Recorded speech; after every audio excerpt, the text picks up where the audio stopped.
Subscribe कीजिए exam sir channel को और दबाइए बेल आइकन ताकि आपको मिले वीडियो सबसे पहले।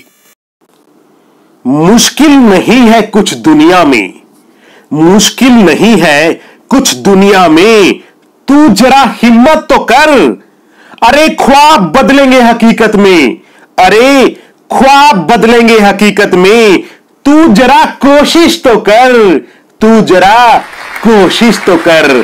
प्यारे विद्यार्थियों, एक बार फिर से आप सभी का स्वागत है आपके अपने चैनल एग्जाम सर पर। दोस्तों, विज्ञान की टेस्ट सीरीज गागर में सागर का आज लेक्चर नंबर 2 है। बहुत सारे बच्चे कह रहे थे सर हिस्ट्री कहां है।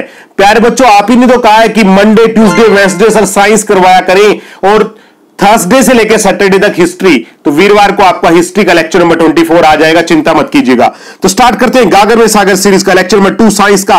और आज से हमने आपको साइंस करवाएंगे बाइलिंगुअल, क्योंकि बहुत सारे बच्चे कह रहे थे कि सर साइंस हम इंग्लिश मीडियम में पढ़ते हैं। तो डोंट इरिटेट, आपके लिए आपके पसंद के अनुसार थोड़ी मेहनत हमारी ज्यादा लग गई, लेकिन अब साइंस को हम कर रहे हैं बाइलिंगुअल। स्टार्ट करते हैं क्वेश्चन नंबर 26। दूध से क्रीम को किस विधि से अलग किया जाता है? Which method is used to separate cream from milk? तो प्यारे बच्चों, इस विधि का नाम है अपकेंद्रन विधि, सेंट्रीफ्यूगेशन मेथड। Question number 27। दो घुलनशील द्रवों को किस विधि से अलग किया जाता है? Which method is used to separate two miscible liquids? तो डियर फ्रेंड्स, दो घुलनशील द्रवों के मिश्रण को अलग करने की विधि का नाम है पृथक्करण कीप, यानी कि सेपरेशन फनल द्वारा। Question number 28। नमक से कपूर को किस विधि से अलग करते हैं? Which method is used to separate salt from camphor? तो प्यारे विद्यार्थियों, नमक को कपूर से अलग करने की विधि का नाम है उध्र्वपातन विधि, यानी सब्लिमेशन मेथड। प्यारे बच्चों, आपके लिए हम इतनी मेहनत कर रहे हैं, आपके लिए बाइलिंगुअल लेकर के आए, तो आपका फर्ज बनता है प्लीज अब आप वीडियो को शेयर कर दिया करें, क्योंकि आपका शेयर ही हमें इस प्रकार आपकी फरमाइश को पूरा करने के लिए प्रेरित करता है। आगे बढ़ते हैं। Question number 29।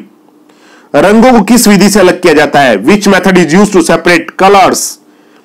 तो प्यारे विद्यार्थियों, रंगों को अलग करने की विधि है chromatography, chromatography. Question number 30। Iodine और अल्कोहल के विलयन को क्या कहा जाता है? The mixture of alcohol with iodine is called ash. तो प्यारे विद्यार्थियों, आयोडीन और अल्कोहल के विलयन को कहते हैं टिंचर आयोडीन। टिंचर आयोडीन, जो घाव वगैरह पे लगाने के लिए जिस पदार्थ का इस्तेमाल किया जाता है, टिंचर आयोडीन, वो आयोडीन और अल्कोहल के मिलने से बनता है। Question number 31। पीतल में जिंक और कॉपर की मात्रा कितनी है? The amount of zinc and copper in brass is. यहां से दो बातें पता लग रही हैं कि पीतल जिंक और कॉपर से मिलकर बनता है, तो जिंक कितना और कॉपर कितना? तो प्यारे विद्यार्थियों, जिंक लगभग 30% होता है और कॉपर 70% होता है जब पीतल को बनाया जाता है। Question number 32। कोल्ड ड्रिंक्स में कौन सी गैस घुली होती है? Which gas is dissolved in cold drinks? Soft drinks, Coke, Pepsi वगैरह जो आप पीते हैं, तो उनमें कौन सी गैस होती है? बहुत सारे बच्चों को पता होगा कि उसमें कार्बन डाइऑक्साइड गैस होती है। कौन सी गैस होती है बच्चों? Carbon dioxide gas. Question number 33। जल से नमक को कौन सी विधि द्वारा अलग किया जाता है? Name a process used to separate salt from water.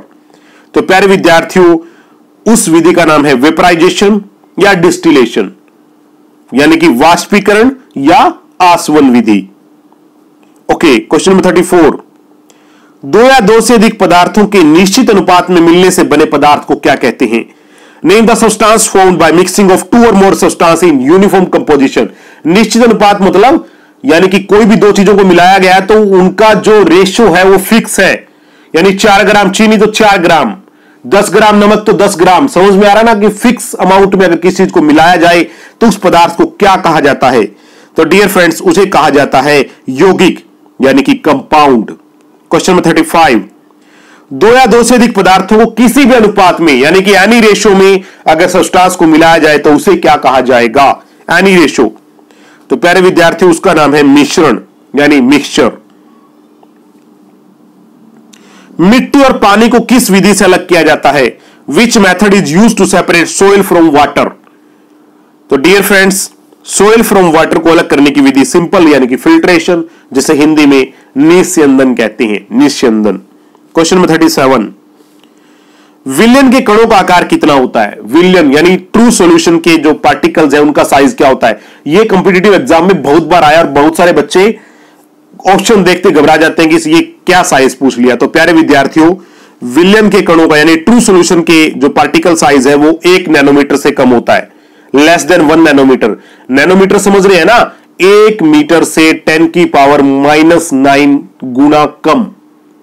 मेरी बात समझ में आ रही है? 1 मीटर से 10 की पावर -9 गुना कम।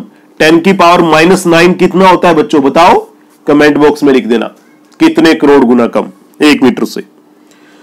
क्वेश्चन नंबर 38, कोलाइडल विलियन के कणों का आकार कितना होता है? The size of particles of colloidal solution is.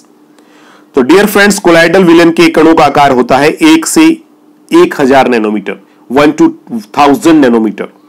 Okay, देखिए हम आपका समय भी बहुत कम लेते हैं, इतना फास्ट, यानी कि हर तरीके से आपका समय बचाने की कोशिश करते हैं और हर तरीके से आपकी नीड को फुलफिल करने की कोशिश करते हैं।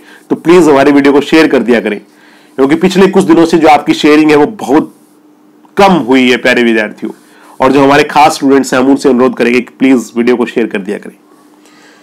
तो नेक्स्ट क्वेश्चन इज, निलंबन के कणों का आकार कितना होता है? The size of particles of suspension is. तो निलंबन के कण सबसे ज्यादा बड़े आकार के होते हैं, तो उनका आकार होता है 1000 नैनोमीटर से ज्यादा, more than 1000 nanometre. Question number 40, colloidal विलियन में प्रकाश गुजारने पर उसका मार्ग दिख जाता है, इस प्रभाव को क्या कहते हैं? The path of light is seen in colloidal solution, this effect is called as. तो प्यारे विद्यार्थियों, उस इफेक्ट को कहते हैं टिंडल इफेक्ट, यानी टिंडल प्रभाव। आप चित्र में भी देख सकते हैं किस प्रकार से जब कोलाइडल विलियन में से प्रकाश गुजारा जाता है तो उसका मार्ग आपको साफ दिखाई दे जाता है। क्वेश्चन नंबर 41, पेट्रोलियम के विभिन्न अवयवों को किस विधि से अलग किया जाता है? Which method is used to separate different substances from petroleum. देखिए पेट्रोल के अंदर होता क्या है, पहले आप ये जानिए। Petrol, diesel, wax, naphtha, kerosene वगैरह वगैरह, तो इनको किस विधि द्वारा अलग किया जाता है? तो उस विधि का नाम है फ्रैक्शनल डिस्टिलेशन, यानी कि प्रभाजी आसवन। क्योंकि देखिए इन सभी का टेम्परेचर यानी बॉइलिंग पॉइंट अलग अलग होता है, तो जो जल्दी गर्म होगा वो जल्दी वेपर में कन्वर्ट होकर भाप बनकर के जल्दी ऑब्टेन होगा, तो इस विधि को कहते हैं हम फ्रैक्शनल डिस्टिलेशन यानी प्रभाजी आसवन। क्वेश्चन नंबर 42, जल में नमक किस प्रकार के मिश्रण का उदाहरण है? Name the type of mixture formed by adding salt in water. देखिए जल में जब हम नमक को घोलते हैं ना तो पूर्णतः घुल जाता है, वो ऊपर से नीचे आपको नमक के पार्टिकल्स बिल्कुल दिखाई नहीं देते। तो ऐसे मिश्रण को हम क्या बोलते हैं? समांगी मिश्रण, होमोजीनियस मिक्सचर, यानी कि जिसके अंदर यूनिफॉर्म कंपोजिशन होती है, ऊपर से नीचे बिल्कुल एक जैसा। और अगर हम जल में मिट्टी मिलाएं तो वो किस प्रकार के मिश्रण का उदाहरण है? तो प्यारे विद्यार्थियों, जो जल में मिट्टी है वो हेट्रोजीनियस है, यानी मिट्टी के पार्टिकल्स आपको अलग अलग साफ दिख जाएंगे। ऐसे मिश्रण को हम बोलते हैं विषमांगी मिश्रण, यानी हेट्रोजीनियस मिक्सचर या हेट्रोजीनियस। क्वेश्चन नंबर 44, तत्व शब्द का सर्वप्रथम प्रयोग किसने किया? The word element is used first of all by, तो उस साइंटिस्ट का नाम था रॉबर्ट बॉयल। तत्व का यूज करने वाला सबसे पहला साइंटिस्ट था रॉबर्ट बॉयल। क्वेश्चन नंबर 45, कौन सी धातु द्रव अवस्था में पाई जाती है? ये बहुत बार आता है, वेरी इजी है, तो गलत नहीं करने का इसको बिल्कुल भी। Which metal is present in liquid form? तो डियर फ्रेंड्स, उस मेटल का नाम है पारा यानी मरकरी, जो थर्मोमीटर में यूज होता है। Very simple. क्वेश्चन नंबर 46, कौन सी अधातु द्रव अवस्था में पाई जाती है? Which non metal is present in liquid form? तो डियर फ्रेंड्स, उस अधातु का नाम है ब्रोमीन। नोट कीजिएगा, ब्रोमीन। क्वेश्चन नंबर 47, समुद्री जल से प्राप्त नमक में उपस्थित अशुद्धियों को किस विधि से अलग किया जाता है? Name the process used to separate impurities from sea salt. तो उस विधि का नाम है क्रिस्टलीकरण विधि यानी क्रिस्टलाइजेशन मेथड। क्वेश्चन नंबर 48, कोहरा या बादल किस प्रकार के कोलाइडल विलयन का उदाहरण है? Which type of colloidal solution is fog और क्लाउड? तो उस विलयन का नाम है एरोसोल। नोट कीजिएगा, एरोसोल। क्वेश्चन नंबर 49, दूध किस प्रकार के कोलाइडल विलयन का उदाहरण है? Which type of colloidal solution is milk? तो प्यारे विद्यार्थियों, दूध को बोलते हैं हम इमल्शन। नोट कीजिएगा, इमल्शन। क्वेश्चन नंबर 50, वायुमंडल में नाइट्रोजन गैस की मात्रा कितनी होती है? सबसे आसान क्वेश्चन यही लिया है, कमेंट बॉक्स में लिख देना, सभी को मालूम होगा। The amount of nitrogen present in atmosphere is, तो प्यारे विद्यार्थियों ये होती है 78%। तो ये थे आज के टॉप 25 क्वेश्चन। अगर अच्छा लगा तो प्लीज वीडियो को शेयर कीजिए। आज के लिए इतने, कल फिर मिलते हैं एक और नई वीडियो के साथ। तब तक के लिए बहुत बहुत धन्यवाद। Thank you. जय हिंद, शुभ रात्रि।